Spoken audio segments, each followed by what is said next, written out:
السلام علیکم ملګرو کرکټر احسان الله یو ډېر ښکلی ویډیو پیغام جاری کړل. کرکټر احسان الله یو ډېر ساده انسان دی. نو تاسو راشئ د احسان الله خبرې واورئ چې احسان الله څه ویلي دي. په کمنټ کې هم دا ضروري ولیکئ چې احسان الله صحیح ویلي دي او که نه. زما دا خواست دی که نه والدین ته خصوصي دا خواست دی که نه چې هلک چې په څه کې تکړه که نه هغه په هغې کې سپورټ کوئ. که هغه تاسو سپورټ نه کوي نه به تاسو وران کړي هغه هلک چې هغه وران کړي نه هغه به یو شي هم نه شي. بیا به اخره کې تاسو چې سعودي ته به لیږو یا به دوبۍ ته لیږو بس دغه پاتې شي.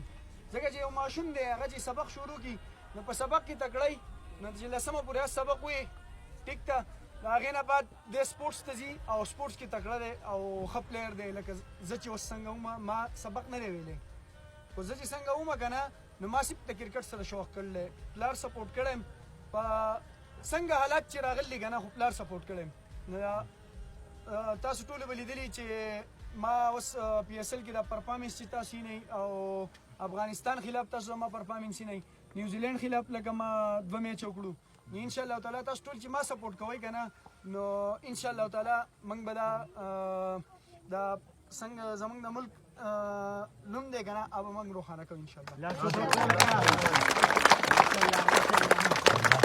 اخره کې زه والدینو ته دا میسج بیا ورکوم که نه چې که هر څه کې سپورټس کې دی تکړه دی که نه دی دې سپورټ کوي. انشاءالله زما سپورټ په ورسره مې نن چې زه په دې ځای ولاړ یم که نه انشاءالله په دې ځای به بل کس هم زما په شان دلته ولاړ وي. تاسو ته پته ده مټه کې اکیډمي ده آی سکول سره فیوچر سټار کرکټ اکیډمي د هلک شټ اچول دی